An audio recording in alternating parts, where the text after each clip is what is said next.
ओम नमो भगवते वासुदेवाय। ओम नमो भगवते वासुदेवाय। ओम नमो भगवते वासुदेवाय। ओम नमो भगवते वासुदेवाय। ओम नमो भगवते वासुदेवाय।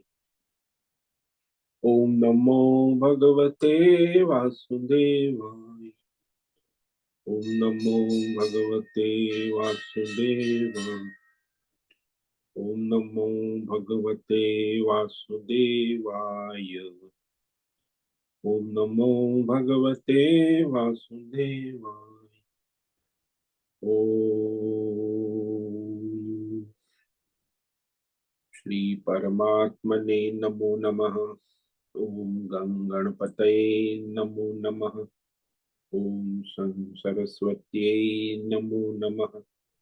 ओम गुं गुरुभ्यो नमो नमः। ओम सहनाववतु सहनौ भुनक्तु सह वीर्यं करवावहै तेजस्विनावधीतमस्तु मा विद्विषावहै।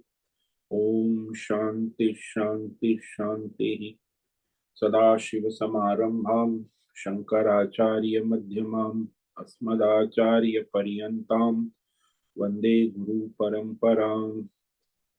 ओम पार्थाय प्रतिबोधितां भगवता नारायणेन स्वयं व्यासेन ग्रथितां पुराणमुनिना मध्ये महाभारतम् अद्वैतामृतवर्षिणीं भगवतीम् अष्टादशाध्यायिनीम् अम्ब त्वामनुसन्दधामि भगवद्गीते भवद्वेषिणि। वसुदेवसुतं देवं कंसचाणूरमर्दनं देवकी परमानन्दं कृष्णं वन्दे जगद्गुरुं। नमस्ते परमं ब्रह्म सच्चिदानन्दरूपाय निर्गुणाय नमस्तुभ्यं ओंकाराय नमो नमः। सर्वे दुर्गाणि तरन्तु सर्वे भद्राणि पश्यन्तु सर्वे सद्बुद्धिमाप्नोतु सर्वे सर्वत्र नंदतु। ओम तत्सत। ओम ओम ओम। आप सभी ऑनलाइन नेटवर्क पर उपस्थित भगवत गीता श्रवण साधकों को आज प्रातः का अभिवादन अभिनंदन अभिवंदन। हरि ओम हरि ओम हरि ओम। हम सबको आज का यह दिव्य दिन तन मन धन जन देश काल विषय वस्तु परिस्थिति अवस्थाएं अध्यात्म भौतिक दैवी क्षेत्र व्यष्टि समष्टि सबको अपने अपने पूर्व में अनंत जन्मों में किए हुए संचित पाप पुण्य धर्म अधर्म मिश्र कर्म के पके हुए फल स्वरूप वर्तमान में आज सभी को अपने अपने प्रारब्ध अनुसार परमेश्वरी अचिंत्य योग माया के माध्यम से प्रसाद स्वरूप में प्राप्त हुआ है। अतः आज का यह दिव्य दिन परमार्थ हेतु निष्काम सेवा यज्ञ देव यज्ञ ऋषि यज्ञ पितृ यज्ञ मानवता यज्ञ भूत प्राणी यज्ञ सात्विक दान शारीरिक वाचिक मानसिक तप निष्काम कर्म योग ध्यान योग भक्ति योग ज्ञान योग साधना स्वाध्याय वेद शास्त्रों का अध्ययन अध्यापन उपासना आराधना के लिए समर्पित करे और करवावे। अत्यंत दुर्लभ मनुष्य जीवन को परमार्थ हेतु सार्थक करे और करवावे। आज विक्रम संवत 2081 पौष मास शुक्ल पक्ष की चतुर्थी तिथि है। रात्रि 11:38 तक है। उसके बाद पंचमी तिथि लग जाती है। आज है धनिष्ठा नक्षत्र। ये रात्रि 10:20 तक है। उसके बाद सतमिषा नक्षत्र लग जाता है। आज है शुक्रवार देवी आराधना उपासना का दिन है। और यहाँ ऋषिकेश का रात्रि का न्यूनतम तापमान 8 डिग्री रहा और दिन का अधिकतम तापमान 24 डिग्री। शिशिर ऋतु प्रारंभ हो चुकी है। सुबह कोहरा होता है 9 बजे तक और शाम को फिर 4 बजे के बाद फिर कोहरा हो जाता है। वायु की गति 5-10 किलोमीटर प्रति घंटा चल रही है। ईस्वी सन 2024, 3 जून 2024, सुबह के 6:45 बज चुके हैं। कलयुग का प्रथम चरण 5125वां वर्ष, 7वां वैवस्वत मनवंतर श्वेत वराह कल्प, ब्रह्मा जी का 25वां दिन और 51वां वर्ष चल रहा है। तो ऐसे अनंत कोटि ब्रह्मा और ब्रह्मांडीय परमेश्वरी अचिंत्य योग माया में हमारा यह एक ब्रह्मांड, इस ब्रह्मांड में ये पृथ्वी लोक में, समुद्र के ऊपर जम्बू द्वीप में, विश्व का एकमात्र वैदिक राष्ट्र भारत में उत्तर हिमालय प्रांत में, उत्तराखंड राज्य में टिहरी जिले में, हिमालयन शिवालिक पर्वतमाला के अंतर्गत मणिकुट पर्वत के ऊपर, नीलकंठ महादेव के सामने, ऋषिकेश नगरी में, मुनि की रेती प्रांत, शीशम जाड़ी, अवधूतवाड़ा आश्रम के सी ब्लॉक के 5 नंबर कमरे से पहले माले से गंगा किनारे से हम स्वामी उत्तमानंद सरस्वती, भगवद गीता के आचार्य, शिष्य स्वामी चिन्मयानंद सरस्वती महाराज, चिन्मय मिशन, कैवल्याद्वैत वेद व्यास भगवत शंकराचार्य के श्रृंगेरी संन्यास परंपरा से शिक्षित दीक्षित, सनातन वैदिक भारतीय हिंदू धर्मानुसार संपूर्ण भगवद गीता ज्ञान यज्ञ ऑनलाइन चैतन्यमय जीवंत लाइव प्रसारण के अंतर्गत व्याख्यान माला में जूम एवं यूट्यूब पर अध्याय 9 के श्लोक नंबर 11 से 20 तक सार दर्शन करेंगे। संस्कृत एवं हिंदी में दिव्य पवित्र सरल व्यावहारिक सटीक पूर्ण वर्ण अक्षर पद वाक्य पंक्ति श्लोक अध्यायों की संगति संधि अन्वय शब्दार्थ वाक्यार्थ भावार्थ रहस्यार्थ के यथार्थ तात्पर्य सहित वैदिक शास्त्र वेद व्यास साहित्य शंकर भाष्य एवं परंपरागत सन्यासी आचार्यों की टीका टिप्पणी सहित आज का यह भगवद गीता व्याख्यान करेंगे। कृपया आप सभी श्रद्धा भक्ति ध्यान से परिपूर्ण होकर के यह दिव्य श्रवण साधना करें। इसमें से कुछ ग्रहण करे, कुछ धारण करे, कुछ अपने जीवन में चरितार्थ करे और उसमें निरंतरता लाए। अपनी अपनी आध्यात्मिक भौतिक दैवी अशांति द्वंद्व मोह विक्षेपों से रहित होकर के, अधार्मिक अशास्त्रीय परंपरागत भ्रम भ्रांतियों से रहित होकर के, अपने अपने शरीर इंद्रिय प्राण मन वचन कर्म से एक रूप एकाग्र होकर के शुद्ध सात्विक सूक्ष्म भगवत विवेक बुद्धि करे। वेद शास्त्र एवं आचार्य परंपरा अनुसार विवेक करे और करवावे। पुनः पुनः इस व्याख्यान का श्रवण करे, मनन करे, चिंतन करे, लेखन करे, चर्चा विचारणा करे, प्रचार प्रसार करे, लिंक भेजे, ग्रुप में शेयर करे, अपना और सबका परम कल्याण करे और करवावे। ओम तत्सत। ओम ओम ओम। तो कल हमने श्रीमद् भगवद गीता अध्याय 9 राज विद्या राजगुह्य योग के श्लोक नंबर 1 से 10 तक सार दर्शन किया था। आज हम 11 से 20 तक सार दर्शन करेंगे, जिसमें भगवान के प्रभाव और भगवान की महिमा को जानने के कारण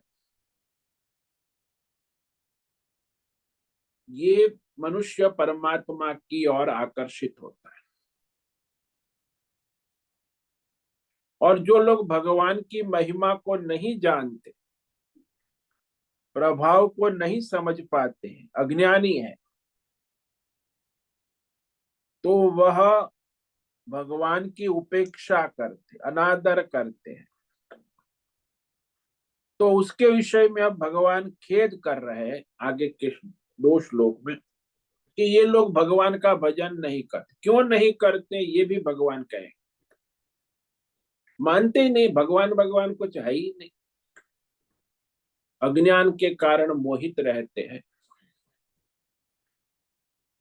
तो वो जो लोग भगवान का भजन नहीं करते, क्यों नहीं करते, इसमें कारण भी भगवान बता रहे हैं।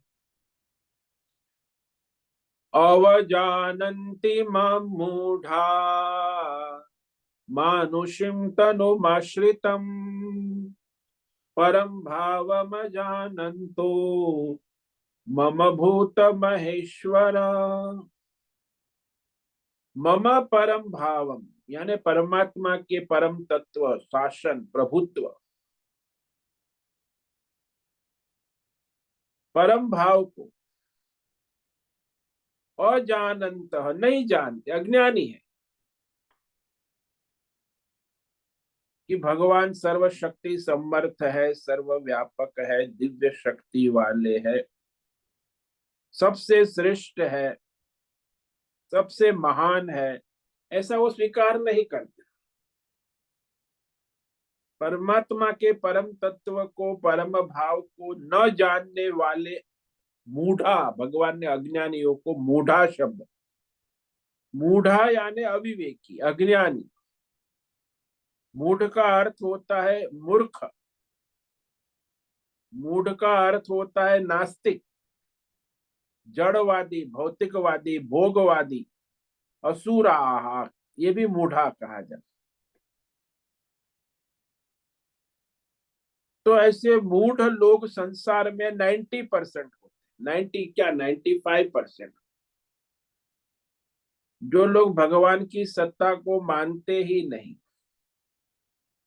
केवल भोगवाद, भौतिकवाद, जड़वाद, या तो अध्यात्मवाद, या तो देवी देवताओं के वाद विवाद में घूमते रहते। भगवान परमात्मा को नहीं मानते, देवी देवता को मानते, या अध्यात्म योग साधना उसको भी मानते। यम नियम आसन प्राणायाम आजकल वो बड़ा चलता है। या तो फिर ये भोगवाद, शरीर, भौतिक, इंद्रिय के भोग। तो ऐसे मूढ़ लोग जो है वो मनुष्य शरीर धारण करने वाले हैं, लेकिन उनका लक्ष्य ये संसार है,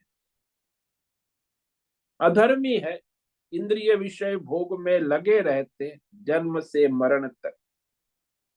जैसे रावण है, कंस है, जरासंध है, शिशुपाल है, दुर्योधन। आजकल भी बहुत अर्थ और काम भोग में लगे, भौतिक शास्त्र, जन्म से मरण तक उसी में, रुपया पैसा और भोग विलास, धर्म नाम की कोई चीज ही नहीं। तो ऐसे मनुष्य शरीर धारण करने वाले भोगी, अधर्मी, अर्थ और काम परायण जीवन जीने वाले परमेश्वर को, भूत महेश्वर, सभी के ईश्वर, शासक परमेश्वर, अवजानंती नहीं जानते, नहीं समझते, सुनने के बाद भी नहीं समझते। सत्संग सुनते हैं फिर भी उनकी बुद्धि जड़ी होती, तो भगवान को कोई महत्व देते ही नहीं। अवज्ञा, अवजानंती का मतलब है अवज्ञा करते हैं, अनादर करते, निरादर करते। परमेश्वर की बात आती है उसे काटते हैं।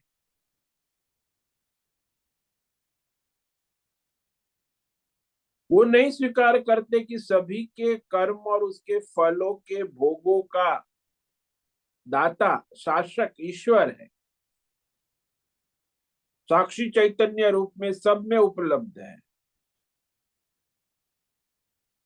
भगवान को एक काल्पनिक पात्र मानते हैं ये लोग, ईसाई वाले, इस्लाम वाले तो हमारे कृष्ण राम को एक काल्पनिक कहानी का पात्र मानते। कहानी भी काल्पनिक और पात्र भी काल्पनिक, राम भी काल्पनिक और कृष्ण भी काल्पनिक।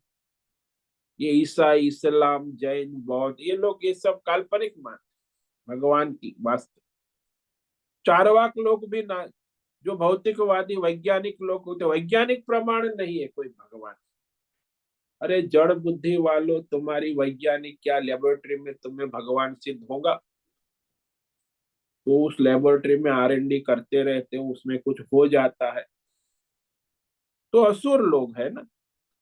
तो भगवान की महिमा को स्वीकार ही नहीं करते। क्यों स्वीकार नहीं करते, ये अब भगवान कहते। उनके लक्षण कि ये लोग कभी स्वीकार नहीं करेंगे भगवान की सत्ता को, भगवान को। तो भगवान की भक्ति क्या करेंगे? तो वो कौन है? मोघाशा मोघ कर्माणो मोघ ज्ञाना विचेतसः राक्षसीमासुरीं चैव प्रकृतिं मोहिनीं श्रिता। ये लोग भौतिकवादी जड़वादी होते, व्यर्थ भौतिक कामना, अध्यात्म भौतिक दैवी आशा, आशा यानी कामना, यानी उसकी बुद्धि सकाम होती है, मेरी कर्म करूंगा मुझे क्या फल मिलेगा, सकाम होते हैं। कोई भगवान के लिए करने की, लेने की बात होती है सब जगह से, देने की कर्म भगवान के लिए। तो वह भौतिक आध्यात्मिक दैवी कामना, कामना मतलब अप्राप्त विषय की प्राप्ति की आशा, कि मेरे पास ये प्राप्त है इसे तो नहीं करना, जो प्राप्त नहीं है वो मुझे मिल जाए। अप्राप्त देश काल विषय भौतिक अध्यात्म दैव जो भी अप्राप्त है उसकी आशा बहुत होती है, मुझे मिल जाए। उसके लिए फिर क्या करते? कामना है तो कर्म तो करने ही होंगे, फिर कुछ भी करते, चोरी चकारी लूटफाट मार काट रजोगुणी तमोगुणी अधर्म, व्यर्थ कर्म जिसको कहते हैं,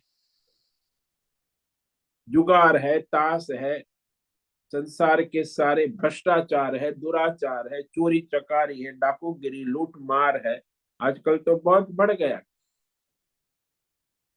व्यर्थ कर्म करते हैं, पैसा परिवार पद प्रतिष्ठान मकान मेडल वोडल, इसी के लिए कर्म करते हैं, मेडल मिल जाएगा, पैसा मिल जाएगा, भोग मिल जाएगा, तो बहुत कर्म करते हैं भोग के लिए, पैसे के लिए, मेडल के लिए।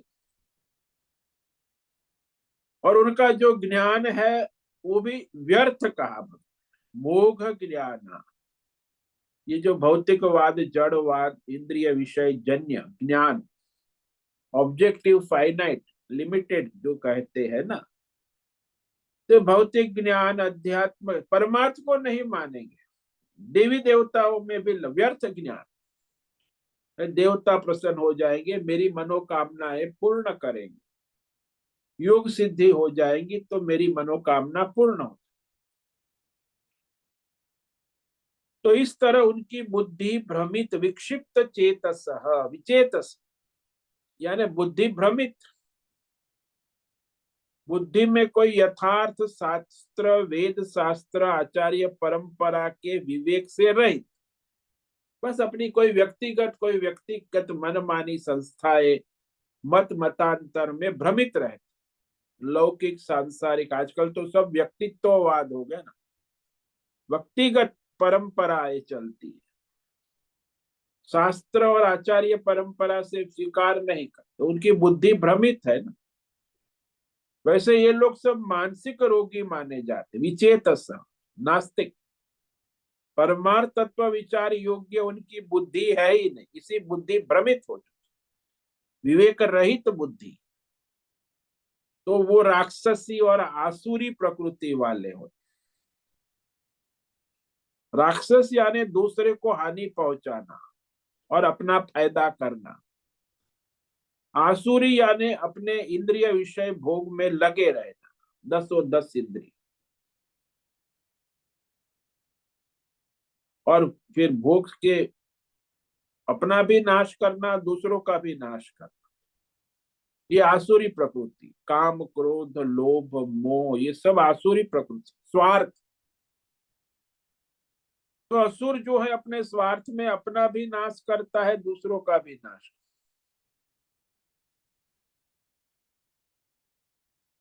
और फिर उनको मोहिनी प्रकृति, इनकी ये जो प्रकृति है मोहिनी है,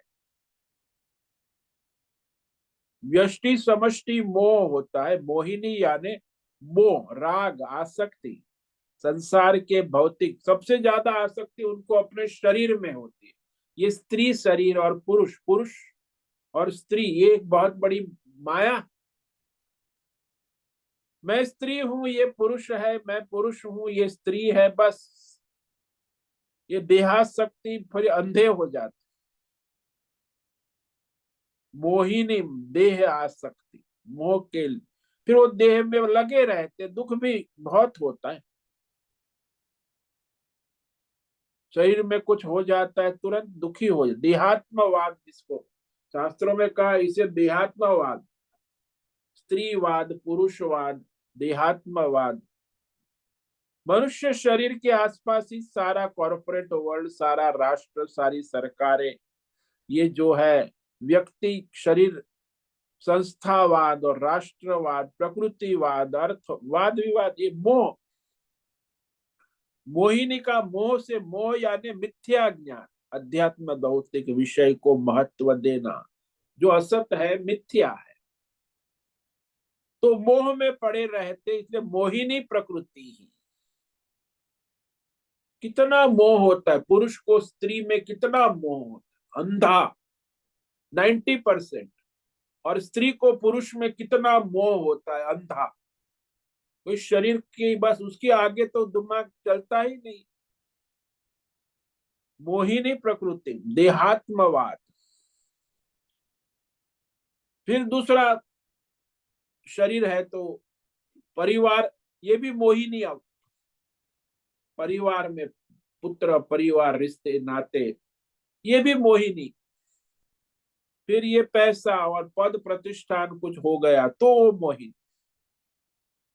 बस उसी में लगे रहते, भगवान की आराधना करते ही नहीं। करते तो केवल दिखावा, ढोंग और पाखंड का। अर्थशास्त्र और काम शास्त्र, इसमें बड़ी रुचि रखते हैं, क्या फायदा हुआ, कितना। और काम शास्त्र, भोग विलास इंद्रियों की, उसका आश्रय लिए जीवन जीते हैं और मरते भी, क्योंकि मरेंगे तो भी इसके लिए, जिएंगे तो भी शरीर के लिए जी। अरे शरीर के लिए क्या जीना, जड़ता कितनी है।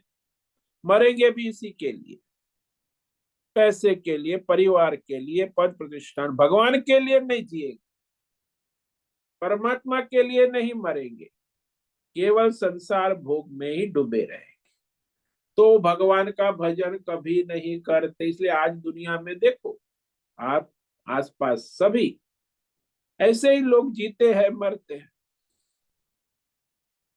विकास करते हैं, भौतिकवाद, ये सब विकास। आजकल सरकारें भी विकास में लगी है, और मनुष्य, प्रजा, राजा और प्रजा दोनों, तो ये असुरी प्रकृति है, वो परमार्थ कभी कर नहीं सकते, करते भी नहीं है। भगवान ने स्पष्ट कह दिया कि इनकी ऐसी प्रकृति, राक्षसी आसुरी प्रकृति वाले कभी भगवान का भजन, भगवान को मानते ही नहीं, आश्रय भी नहीं लेते। अच्छा, तो ये लोग भगवान का भजन नहीं करते, अब कौन करते हैं, ये भगवान कहते कि भगवान की महिमा को जानकर भगवान की भजन करने वाले जो है वो कौन है, ये आगे 13वें श्लोक में कहते हैं। महात्मानस्तु माम पार्थ दैवी प्रकृतिमाश्रिता भजन्त्यन्य मनसो ज्ञात्वा भूतादिमव्ययम्। पार्थ, अरे पृथा के बेटे, देखो ये लोग मेरा भजन क्यों, दैवी प्रकृति में आश्रिता, देखो ये दैवी प्रकृति, वो मोहिनी आसुरी प्रकृति वाले तो भजन करेंगे नहीं। तो जो दैवी प्रकृति वाले हैं, उनके संचित कर्म भी है पूर्व जन्म के, धर्मात्मा है, दैवी प्रकृति यानी सात्विक स्वभाव वाले, वो सात्विक प्रकृति से भगवान का भजन करते हैं। उसे भगवान ने महात्मा कहा, महात्मा कहो, धर्मात्मा कहो, भक्त कहो, महान आत्मा, जिसकी बुद्धि भगवतमय है वो महात्मा है। केवल बुद्धि, महान बुद्धि वही है जो भगवतमय है। तो भगवत बुद्धि वाला तो भगवान का ही भजन करेगा। माम भूतादिम अव्ययम ज्ञात्वा, तो भगवत बुद्धि वाला है, इसीलिए वो महात्मा फिर करता क्या है, मुझ परमात्मा को सबका मूल कारण, अविनाशी अक्षर रूप जानकर कि परमात्मा ही सबका मूल आधार है, मूल कारण है, और अविनाशी भी है, अक्षर, ऐसे परमात्मा को जानकर, परमात्मा के तत्व को जानकर अनन्य मनस भजंती, निष्काम भाव से, अनन्य भाव से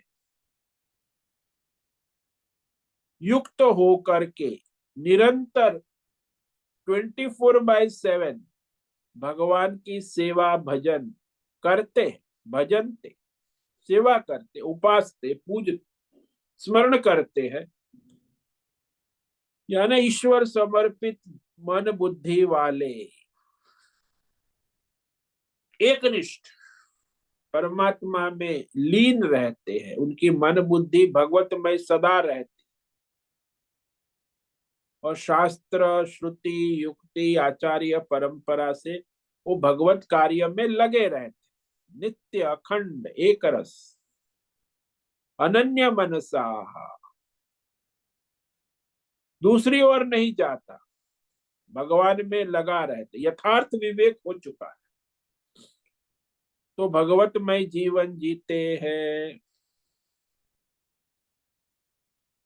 फिर भगवान का भगवतमय जीवन कैसा जीते हैं, ये भगवान कहते हैं। भगवतमय जीवन कैसा जीते, सततम कीर्तयन्तो माम यतन्तश्च दृढ़व्रताः नमस्यन्त्यश्च माम भक्त्या नित्ययुक्ता उपासते।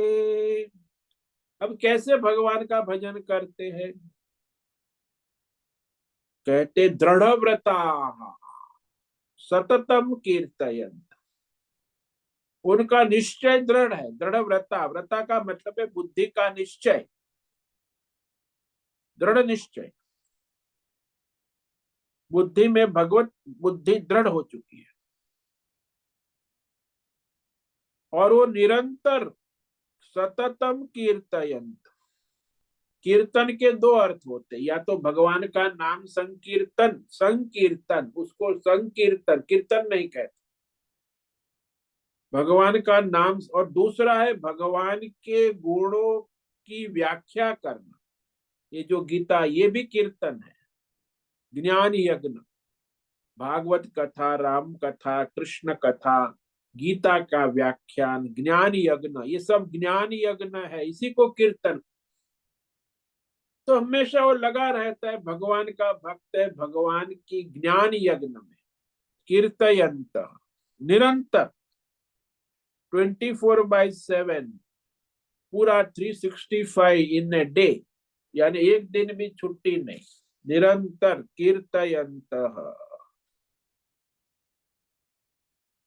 वो जानता है कि भगवान के कीर्तन में ही सर्व कुछ है, तो वहां सततम का मतलब है अंतिम सांस तक निरंतर श्रवण मनन नाम जप प्रणव उपासना, भगवान की कथा वार्ता में लगा रहे, और फिर भगवत प्राप्ति के लिए प्रयत्न करता है कि अरे भगवान का भजन करेंगे, भगवत प्राप्ति हो जाए। तो ये न के न प्रकारेण परमार्थ हेतु जो भी साधना है, सावधानी से साधना कर। कौन सा प्रयत्न करते हैं, बोले निष्काम कर्म योग, ध्यान योग, भक्ति योग, ज्ञान योग, नमस्कार आदि यत्न करते हैं, परमार्थ हेतु निरंतर प्रयत्नशील। और फिर माम नमस्यन्त्य, बार बार नमस्कार कर, सबको भगवान रूप में, भगवान में, भगवान को सर्वत्र देख, भगवत भाव से नम्रता पूर्वक, अहंकार रहित, नमस्यन्त्य, नमस्कार प्रणाम, श्रद्धा भक्ति के साथ, दिखावा कर, ज्यादातर नमस्कार आजकल हर जगह दिखावे के नमस्कार बहुत हो गए। श्रद्धा भक्ति से नमस्कार होते हैं, समझ में आ जाता है कि ये ढोंग कर रहा है, पाखंड कर रहा है, दिखावा कर रहा है। भगवान के मंदिर में भी दिखावा, भगवान के सामने भी दिखावा, ढोंग पाखंड, प्रणाम करते हैं, प्रणाम महाराज, कोटि कोटि प्रणाम। अरे एक हाथ नहीं जोड़ रहा है, बोलता है मुंह से कोटि कोटि प्रणाम। अरे क्या कोटि कोटि, एक भी प्रणाम नहीं हो रहा है, और बकवास कर रहा है। तो ऐसे नहीं, यहाँ तो भक्त है निरंतर प्रणाम, मतलब भगवत भाव सब में बनाए रख। नित्य युक्त, यानी सदा भगवान से जुड़े हुए, युक्त, जैसे वो शिशु होता है नित्य माता से युक्त है, माता है नित्य, दोनों एक दूसरे से युक्त है, नित्य युक्त, ऐसे ही भक्त और भगवान का होता है। निरंतर भगवान का स्मरण चिंतन सेवा भक्ति, और भगवान भी उसकी सेवा में भजन में, ऐसा नहीं कि भगवान कुछ नहीं करते, भगवान भी नित्य उसकी सेवा भक्ति, जैसे माँ है अपने शिशु की सेवा लगी रहे, ऐसे शिशु भी माँ का स्मरण चिंतन करता रहता। नित्य युक्त भक्त्या माम, निष्काम अनन्य भक्ति से सदा सर्वत्र सब में भगवत उपासना करते हैं। माम उपासते, भगवान के पास रहते हैं, भगवान से जुड़े रहते, उपासना का मतलब भगवान से निरंतर जुड़ा रहते, और भक्ति करना सेवा करना। तो वो क्या करते हैं वो बता रहे, जो निरंतर भगवान से जुड़े रहते हैं एकत्व भाव से। ज्ञान यज्ञेन चाप्यन्ते यजन्तो माम उपासते एकत्वेन पृथक्त्वेन बहुधा विश्वतो मुखम। तो कई जो है ज्ञान यज्ञ के द्वारा, ज्ञान यज्ञ ये जो हमारा चल रहा है इसी को ज्ञान यज्ञ कहते हैं। भगवान की गुण लीला कीर्तन का गान करना, भगवत शास्त्र का अध्ययन अध्यापन स्वाध्याय करना। तो उसमें ज्ञान यज्ञ में तो केवल शास्त्र है, शब्द है। ज्ञान यज्ञ के द्वारा ज्ञान योगी भगवान की आराधना करता, एकत्वेन यजन्तः। वैसे दुनिया में ज्ञानी चार प्रकार के होते, जो भौतिक विज्ञान विज्ञान में, आजकल तो उनका जमाना है, भौतिक ज्ञानी। दूसरा अध्यात्म ज्ञानी, आजकल योग यम नियम आसन अष्टांग प्राणायाम योग, तो अध्यात्म में शम दम इंद्रिय के, तो उसका ज्ञान योग में लगे रहते हैं। तीसरे देवी देवताओं के ज्ञान योग में, कि ब्रह्मा विष्णु महेश ये सब देवी देवता, और 33 प्रकार के रुद्र, ये सब आदित्य। और चौथा प्रकार का ज्ञानी होता है वो परमार्थ का तत्व का ज्ञानी। तो ये जो ज्ञानी है वो ज्ञान यज्ञ परमात्मा का ही करता, ये कोई भौतिक अध्यात्म दैव ज्ञान विज्ञान में मोहित नहीं रहता, केवल परमात्मा से अभिन्न भाव से यजंत आराधना करते, यानी भगवान का ही स्मरण, भगवान का ही ज्ञान, परमार्थ, जिसमें केवल परमार्थ ही है, परमार्थ दर्शन और कुछ नहीं। वासुदेव सब परमात्मा है, सब भगवान है, ऐसे ज्ञान यज्ञ के द्वारा एकत्व से भगवान की साथ आराधना करते हैं, यजंत पूजन करते। और दूसरे कई उपासक है जो बहुधा बहुत प्रकार से भगवान के विश्व रूप में, अनेक प्रकार के भगवान के रूप है, तो विश्व रूप विराट रूप से परमेश्वर की उपासना करते हैं। यानी ये जो है द्वैतवादी है, ईश्वर को अनेक नाम रूपों में, मैं जीव हूं वो ईश्वर है, तो द्वैत भक्ति वाले होते। और जो ज्ञान यज्ञ है वो एकत्व वाले होते, दोनों में फर्क, एक द्वैत भक्ति है, एक एकत्व। ज्ञान यज्ञ में अभिन्न भाव से भगवान की आराधना हो। देवो भूतवा देवम यजेत, देवता बनकर देवता की और जीव बनकर देवता की आराधना करता है, तो भिन्न ईश्वर विराट रूप में, विश्व रूप में भगवान की आराधना भिन्न भिन्न भाव से उपासना कर। तो ये दोनों भगवान के भक्त है, सामान्य भक्त, मध्यम भक्त और श्रेष्ठ भक्त। सामान्य भक्त होता है वो कर्म यज्ञ सेवा करता है, मध्यम भक्त होता है वो इस तरह भक्ति भाव से आराधना करता है, और श्रेष्ठ होता है वो ज्ञान यज्ञ के द्वारा। तो ज्ञान यज्ञ सर्वश्रेष्ठ भक्त, तीनों भक्त है, लेकिन ज्ञान योगी श्रेष्ठ भक्त है, भक्ति योगी मध्यम है, और कर्म योगी सामान्य भक्त है, लेकिन भक्त तो है। अपने भिन्न भिन्न भाव से उपासना करते हैं, लेकिन भगवान की ही उपासना करते। वो जान चुके भगवान से बढ़कर अन्य कुछ है ही नहीं। तो इस प्रकार भगवान का अपने गुण प्रभाव विभूति सहित स्वरूप का वर्णन करते हुए, भगवान सर्वरूप है, ये भगवान स्वयं कह रहे कि मैं सर्वरूप, लेकिन इनको दिखता नहीं है भगवान सर्वत्र सर्वत्र उपलब्ध है, सर्वरूप में उपलब्ध, सभी नाम रूप से भगवान ही है, लेकिन उनकी बुद्धि जड़ है ना, तो भगवान को नहीं स्वीकारते। भगवान कहते मैं सर्वरूप हूं, विभूति योग। कैसे?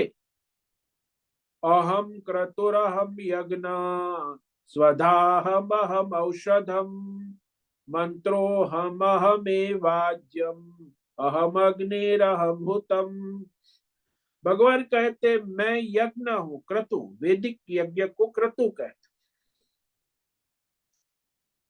और मैं लौकिक यज्ञ, आजकल कर्म कांड ब्राह्मण जो आप लोग करते हो ज्यादातर वो वैदिक नहीं लौकिक यज्ञ होता है, उसे यज्ञ कहते। स्वधा, मैं ही स्वधा हूं, जो स्वाहा और स्वधा कहते, पितृ को अर्पण किया हुआ अन्न वो भी मैं हूं, देवताओं को अर्पण किया हुआ भी मैं हूं, उसमें स्वाहा कहते। तो स्वाहा भी भगवान का ही स्वरूप है। और जो आप अर्पण कर रहे औषधि, अन्न, जड़ी बूटी आदि, तो ये सारा तंबुल है, नैवेद्य है, पुष्प है, फल है, धूप है, जो भी है, ये सब भगवान कहते मैं ही हूं।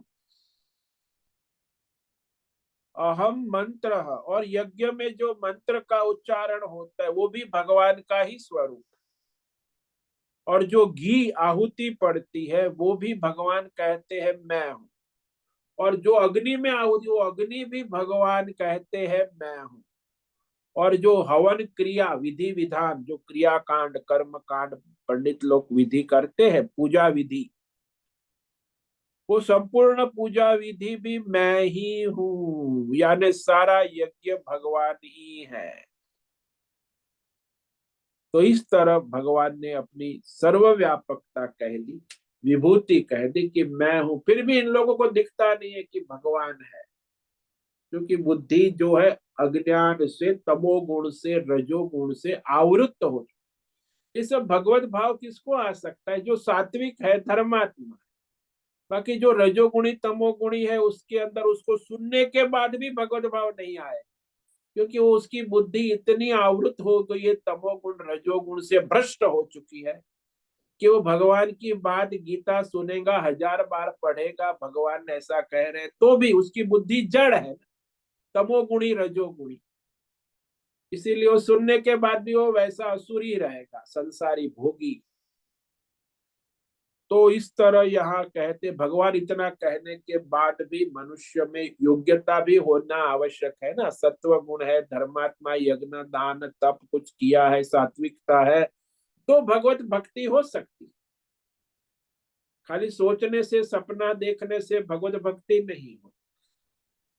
अब भगवान देखो कहते मैं सर्व रूप में हूं, सदा हूं, सर्वत्र हूं, फिर भी विश्व रूप के दर्शन भगवान कराते कि मैं ही सर्वरूप हूं। कैसे? पिता हमस्य जगतो माता धाता पितामह वेद्यम पवित्र ओंकार रुक्सामय जुरेव च। तो इस सारे संसार के जगत का धारण करने वाला, यानी कर्मों के फल को देने वाला धाता, विधाता कहते हैं ना, विधाता, धारण करने वाला एवं कर्मों के फल को देने वाला, और सारे जगत का पिता, या जगत सब जगह जोड़ लेना, सारे जगत का, संपूर्ण ब्रह्मांड जगत का, गतिशील संसार, सारे जगत का पिता, उत्पत्ति का कारण पिता होता है। सारे जगत की माता, पालन पोषण करने वाली परमात्मा है। चींटी को कण और हाथी को मण समय से दिन में दे देता है, किसी को भूखा सुलाता नहीं। पालन पोषण करने वाला माता, पितामह सर्जनहार, पूजनीय, वो भी सबके दादा कहते हैं, बाबा कहते हैं। वेद्यम, और जानने योग्य भी परमात्मा ही है संसार में, कि जिस जानने के बाद और कुछ जानने का बाकी रहता ही नहीं। एक सधे सब सधे, वेद शास्त्र के द्वारा उसे जानना है, और जब जान लिया तो फिर और कुछ जानने की आवश्यक, जानने योग्य है वेद्य। जो पवित्र, सबसे पवित्र है, हालांकि देवता लोग भी पवित्र, गंगा भी पवित्र है, गायत्री, लेकिन परम पवित्र है भगवान, पावन करने वाला। सूर्य भी पवित्र, अग्नि भी पवित्र, वायु जल, लेकिन भगवान जैसा पवित्र नहीं। भगवान परम पावन करने वाले, नाम स्मरण मात्र से पावन करते। और ये ओमकार, भगवान कहते मैं ओमकार हूं, प्रणव, सबकी आत्मा। ऋग्वेद, यजुर्वेद, सामवेद, ये भी मैं हूं। इतना सब कहने के बाद भी मनुष्य स्वीकार नहीं करता कि भगवान की सत्ता सर्वत्र है। इस तरह आगे और भगवान की विभूति कहते हैं कि भगवान कहाँ नहीं है, सब जगह उन्हीं की सत्ता है, शासन है। तो विशेषण, 13 विशेषण, एक श्लोक में 13 विशेषण, सबसे ज्यादा भगवान की विभूति। गतेर भर्ता प्रभु साक्षी, निवास शरणम सुरुत, प्रभव प्रलय स्थानम, निधानम बीजम अव्ययम। गति ही, सबकी अंतिम गति, परम गति परमात्मा।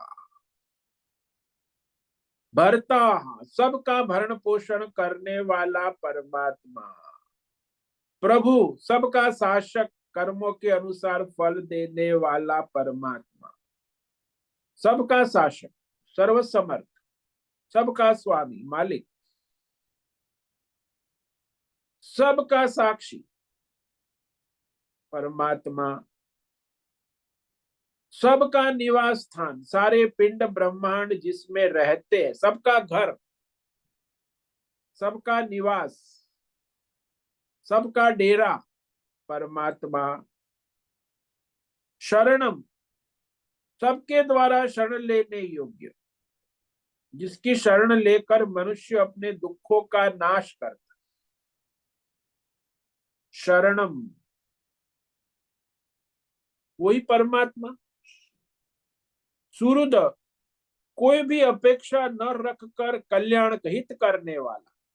सुहृद, शुभेच्छक, हित करता, अपेक्षा रहित सभी जीवों की भलाई करने वाला, निस्वार्थ मित्र परमात्मा।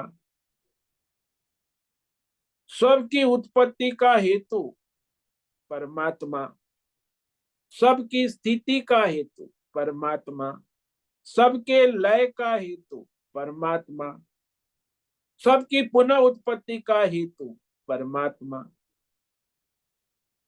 सबके कर्मों को, उसके फल को धारण करने वाला, उचित समय पर देने वाला निधान। सभी के कर्म और फल को धारण करने वाला निधान, क्योंकि समय पर फल देना है ना। और अविनाशी, अविनाशी बीजम, यानी जो बीज है, अव्ययम सनातन बीज। कोई भी बीज ले लो, सृष्टि के प्रारंभ से, वो ब्राह्मण का बीज, क्षत्रिय वैश्य, आम का बीज ले लो, नीम का बीज ले लो, कोई भी गेहूं चावल दाने मूंगफली का बीज ले लो, अविनाशी परमात्मा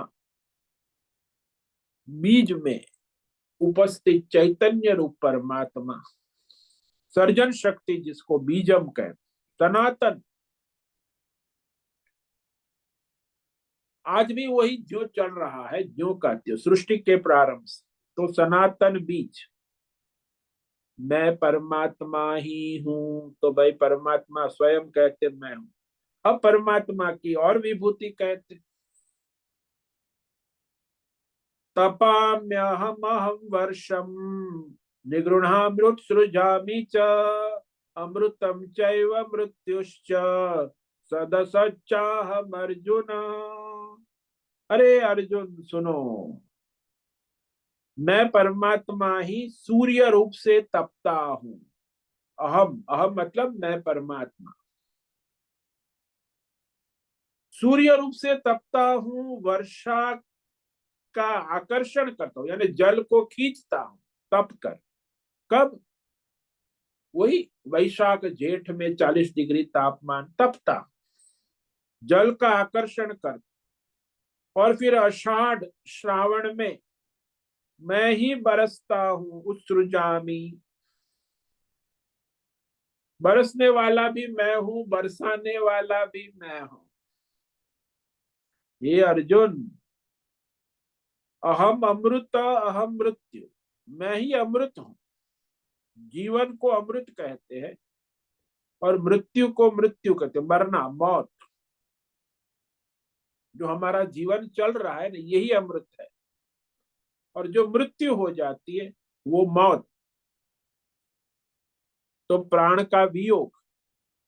तो प्राण को धारण करना अमृत है, प्राण का वियोग होना मृत है। तो दोनों मैं हूं, भगवान कहते, प्राण धारण करने वाला भी, प्राण वियोग भी मैं हूं। सत भी मैं हूं, असत भी मैं हूं। तो जो भी संसार में है सब मैं ही मैं हूं। तो सत्य क्या है? बोले वर्तमान सत्य है जो सामने है। और भूत और भविष्य क्या है? असत है, अभी सामने नहीं है। तो वर्तमान भी मैं हूं, भूत और भविष्य भी मैं हूं। परमात्मा कहते हैं मैं ही हूं, सत असत।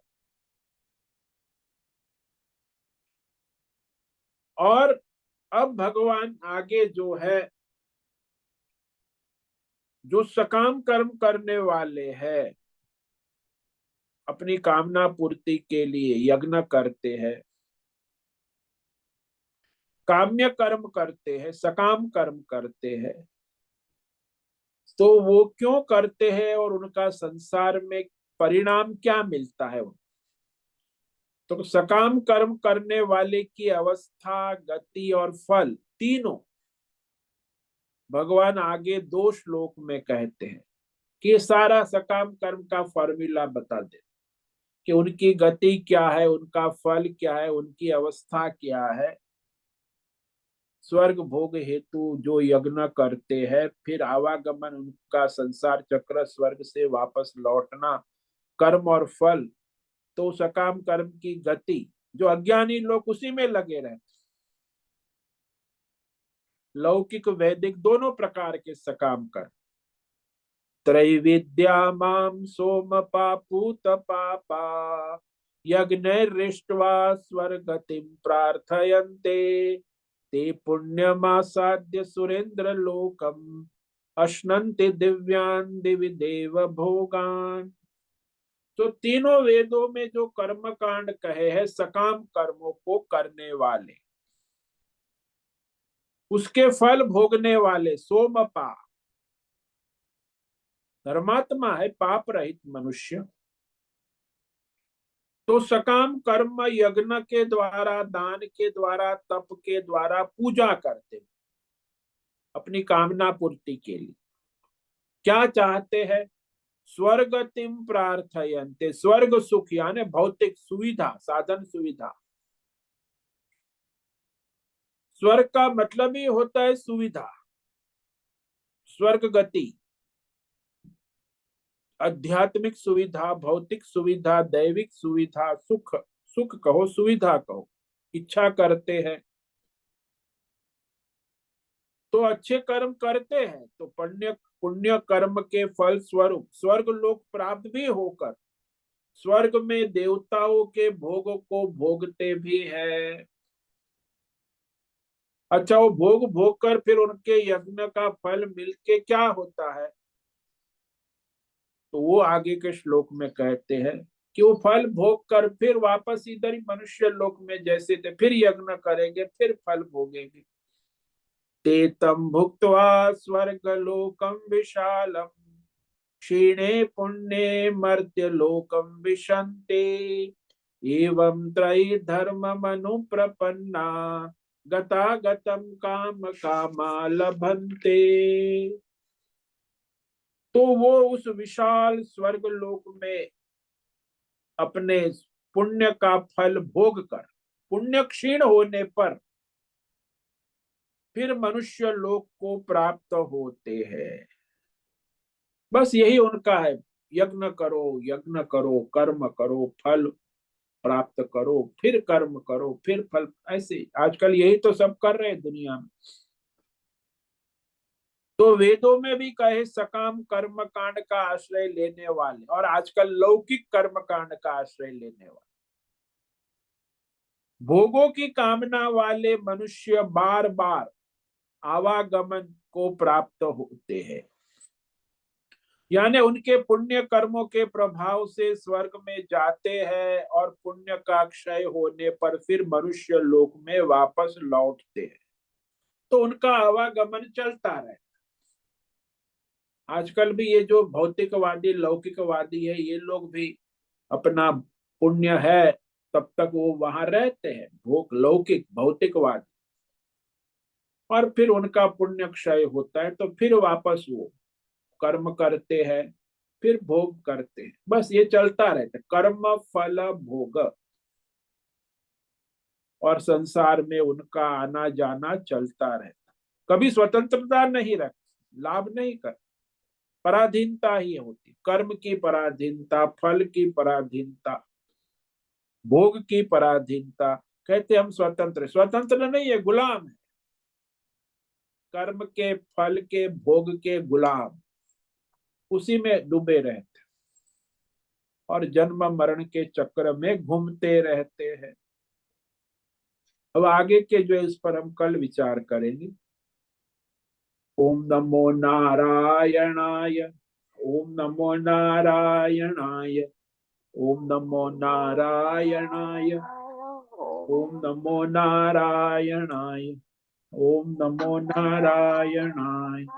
कायेन वाचा मनसेन्द्रियैर्वा बुद्ध्यात्मना वा प्रकृते स्वभाव करोमि यद्यत् सकलं परस्मै नारायणायेति समर्पयामि। ओम सर्वे भवन्तु सुखिनः, सर्वे सन्तु निरामया, सर्वे भद्राणि पश्यन्तु, मा कश्चित् दुःखमाप्नुयात्। अस्तु मा सद्गमय, तमसो मा ज्योतिर्गमय, मृत्योर्मा मृतंगमय। ओम पूर्णमद पूर्णमिदं पूर्णात् पूर्णमुदच्यते पूर्णस्य पूर्णमादाय पूर्णमेवावशिष्यते। ओम शांति शांति शांति। शंकरं शंकराचार्यं केशवं बादरायण सूत्र भाष्य कृतौ वंदे भगवन्तौ पुनः पुनः ईश्वरो गुरुरात्मेति मूर्ति भेद विभागिने व्योमवद् व्याप्त देहाय दक्षिणामूर्तये नमो नमः। ओम गुं गुरुभ्यो नमो नमः। ओम तत्सत् ब्रह्मार्पणमस्तु। ओम ओम ओम।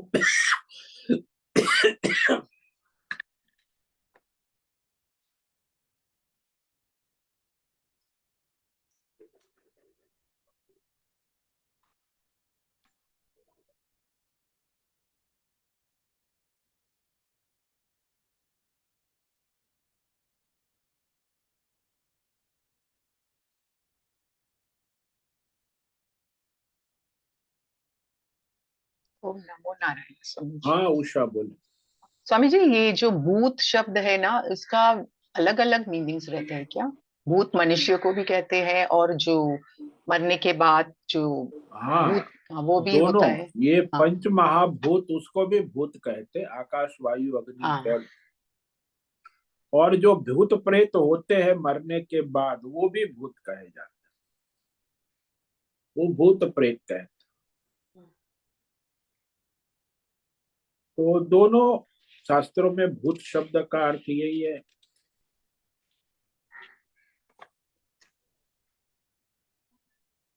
भूत वैसे शब्द है जो है कि ये जो पंच तत्व है ना, इसे पंचभूत कहते। भवती इति भूत, जो उत्पन्न होकर उत्पन्न करता है। जो पृथ्वी है वो भी भूत है, पृथ्वी में फिर सारे जो प्राणी उत्पन्न होते हैं वो भी भूत है, 84 लाख प्राणी। तो पृथ्वी अग्नि जल वायु ये सब उत्पन्न होके उत्पन्न करते हैं, पंच महाभूत। और वो भूत जो है मरने के बाद जो उसकी दुर्गति होती है वो भूत, अच्छा। तो उसे भी भूत कहते हैं, भूत प्रेत। तो ये दोनों को भूत कहते हैं। ये डिफरेंस मालूम ही नहीं था। हम लोग तो भूत को तो वैसे मजाक में कहते हैं ना, हाँ वो भूत भूत। है, भूत है। हाँ। हाँ ये भूत जो है, आपने अभी जो कहा पंच महाभूत का, हाँ। उसका रेफरेंस रेलेवेंस क्या है, ऐसे पता नहीं था, इसीलिए हम्म। डाउट था मन में। ये हाँ क्या दोनों में डिफरेंस क्या है? बहुत डिफरेंस है, दोनों अलग ही डिस्टेंस है। ये दूसरा, एक तो है ये पंच महाभूत, और दूसरा है वो भूत जो मृत्यु के बाद जिसकी गति होती है, दुर्गति होती है, वो भूत।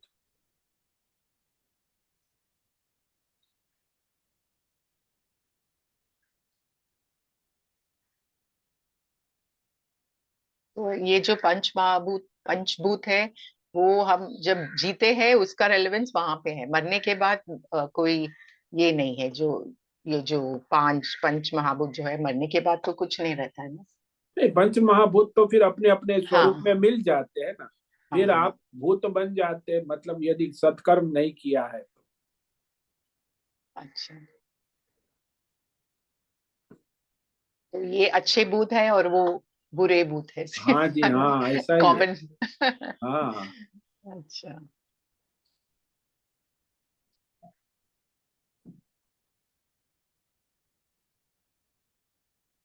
ठीक है, बहुत बहुत धन्यवाद स्वामी ओम जी। नमो नारायण। ओम नमो नारायण।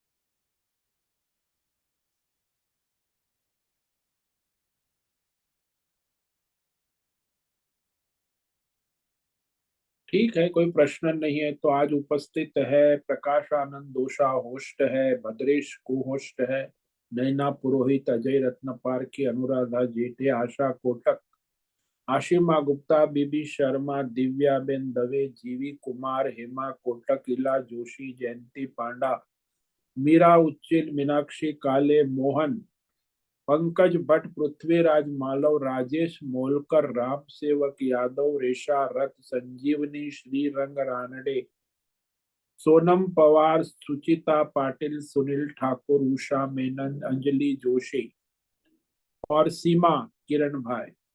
तो आज इतने साधक उपस्थित है, सभी को आज का ओम नमो नारायणाय, सबको आज का ओम नमो नारायण। नमो नारायण। ओम नमो नारायण नारायण स्वामी जी। ओम नमो ओम नारायण। नमो नारायण नारायण स्वामी जी। ओम नमो नारायण स्वामी जी। सबको ओम नमो नारायण। ओम नमो नारायण। ओम नमो नारायण स्वामी जी। ओम नमो नारायण। मुझसे निवेदन है आज का सत्संग पूर्ण करें। ओम नमो नारायणाय। आज का ये दिव्य सत्संग हम यही पूर्ण करते हैं। सभी साधकों को ओम नमो नारायणाय। सभी साधकों को ओम नमो नारायणाय।